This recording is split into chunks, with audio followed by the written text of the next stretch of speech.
నిదురలో నీ కల చూసి తుల్లిపడిన ఎదకి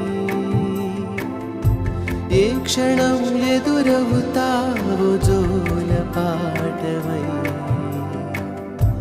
ఆకలని అడగక ముందే నోటి ముద్దు నువ్వై